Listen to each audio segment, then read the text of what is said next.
Before we begin, let me explain the name of these shoes. In Chinese, the character Ying means shadow. Yue Ying isn't a commonly used word.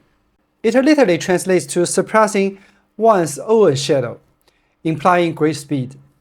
Alright, let's get into it from the specs. Unfortunately, the basic information about this shoe is quite limited. As for the drop, I would say it's around 7 to 8 mm.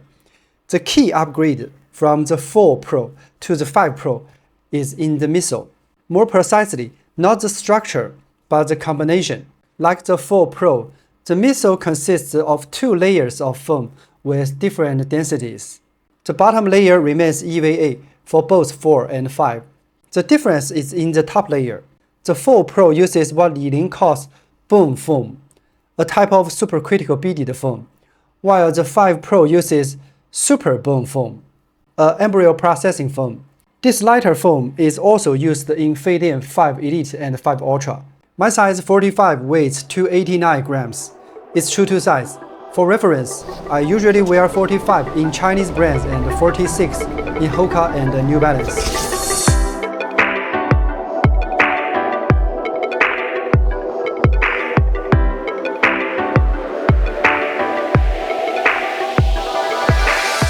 After the basics, let's take a look at the details. The upper has changed quite a bit compared to the previous generation. When I reviewed the 4 Pro, my friend lent me that pair, a fall-winter version. For this review, I bought a spring-summer version of the 4 Pro. You can see that even the spring-summer version still uses a double-layered upper, with a denser outer fabric aimed at durability, which sacrifices some breathability. The new 5 Pro now switches to a single-layer jacquard design, making it a true summer shoe. The tongue hasn't changed much, still a mesh by heat pressing to a lycra-like material. Heel padding is slightly thicker than before, but the heel counter stiffness remains the same. Overall, the upper is still very comfortable, no irritation or heel lifting. The torsion plate inside the midsole has been reduced in size, from roughly 1/3 of the midsole length in the 4 Pro down to just a small blue piece in the 5 Pro. However, this doesn't seem to affect its stability. From 4 Pro to 5 Pro, both offer excellent stability. From this angle, you can see that the white bone foam in the 4 Pro touches the ground directly under the heel, while in the 5 Pro, it's EVA layer that touches the ground, protecting the upper layer of the super bone foam. This results a less bouncy feel during heel strikes in the 5 Pro. They also uses Li-Ning's GCU, a type of CPU rubber. Here's the wear after 50 kilometers. The 5 Pro is 15 grams lighter than the 4 Pro in the same size. Additionally, the upper of the 5 Pro is slightly wider in the forefoot, while the midfoot widths are similar.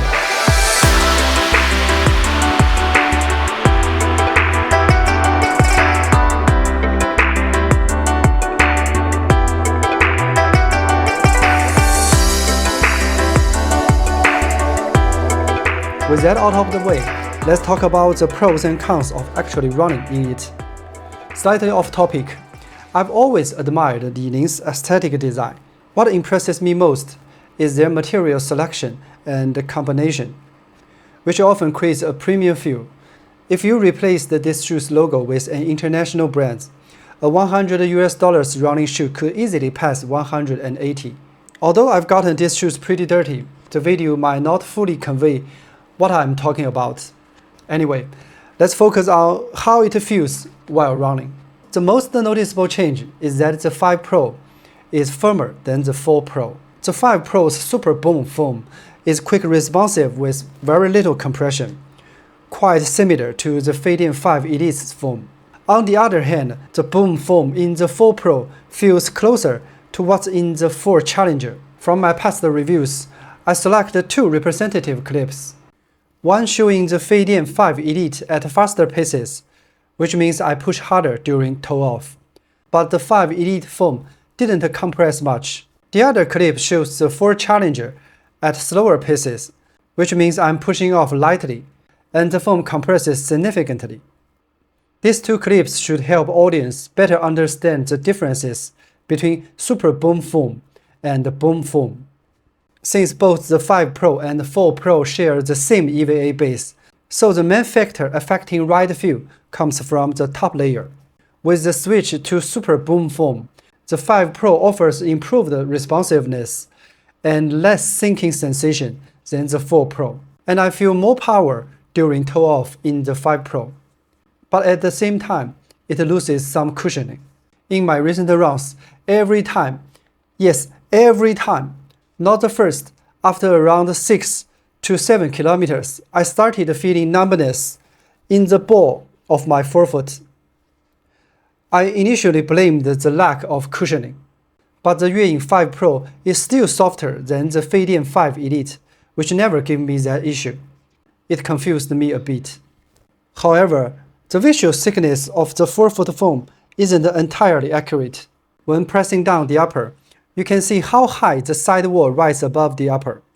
Subtract the insole thickness, and I estimate the actual stack height in the forefoot is probably around here. So, I believe the numbness is partly due to the relatively thin forefoot foam and the firmness of the foam. If any midfoot or forefoot strikers have tried the Yue Ying 5 Pro, please share your experience. Okay, if we go by Li-Ning positioning as the Yue Ying Pro as a max cushion shoe, I think the 5 Pro doesn't quite deliver. At least not for midfoot or forefoot strikers at 70-ish kilograms weight.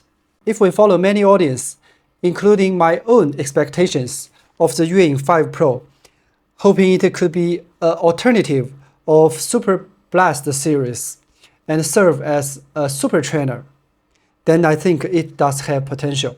Compared to the 4 Pro, the 5 Pro feels faster and more efficient at faster paces, which leans toward being a super trainer. But a good super trainer should also provide softer cushioning during slower runs. And in that aspect, the 5 Pro falls short compared to the 4 Pro. In my recent runs, it often felt similar to the Adidas Boston 12, something closer to the Boston 12 with thicker midsole. It wants you to run fast, not take it easy. Personally, I think super trainers should lean slightly more toward fun than harsh, but the 5 Pro leans harsh in my opinion. And I believe heavier runners might have opposite experience from mine, especially for heavier runners with heel striking. Besides that, the also grip is fantastic. On the first day, I ran in the rain across various surfaces, including several tight corners. The GCU also gave me great confidence.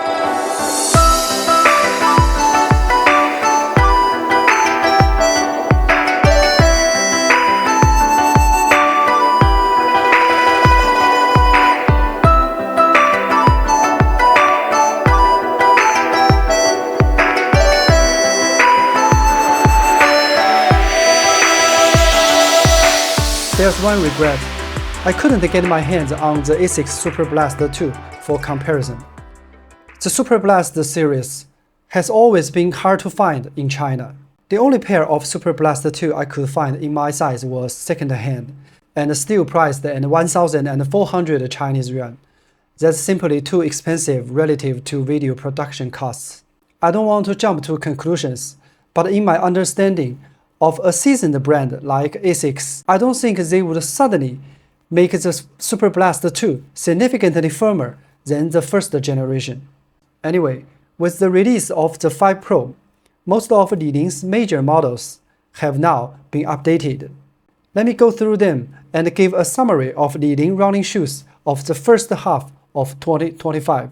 We will start with the big brother, the Feidian 5 Ultra. I think its running experience is quite similar to the Adios Pro 3. It feels like an enhanced version of the Adios Pro 3, especially in the midfoot and forefoot area, offering more energy return and ideal for stride runners. However, its high retail price makes it less competitive against Adios Pro 3. Next is the Feidian 5 Elite. True to its name, it's really more suited for elite runners. It's quite demanding, requires more from the runner, and is ideal for high cadence midfoot and forefoot runners. Its resistance to compression fatigue is excellent over long distance like a marathon. Then the Fading 5 Challenger. I didn't make a video for it, even though I have had it for quite a while. This generation of Challenger is more of a minor update. It's not much different from the 4 Challenger overall. Essentially a slightly firmer version that fixed the 4 Challenger's arch collapse issue while maintaining its excellent speed training capabilities. Not worth a dedicated video for such minor changes for my time, but still a solid recommendation for speed work.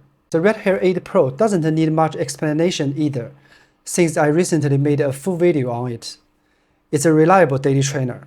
Lastly, I also bought the non-pro version of Yue Ying 5. To me, it feels like a higher drop version of the Qiaodan Wind 3TR, roughly 10mm drop. The midsole is also supercritical EVA, and the ride feel is similar, but the Yue Ying 5 has more of that sinking sensation underfoot. If the prices are close where you are, and you are a hill striker, consider the Yue Ying 5. But if the Wind 3TR is cheaper, then it's clearly the better value. Between the Yue Ying 4 Pro and 5 Pro, choose the 4 Pro if you prefer softer cushioning or need a long-run companion of your 4 or 5 Challenger or Red Hair 8 Pro. The 4 Pro is still the better option.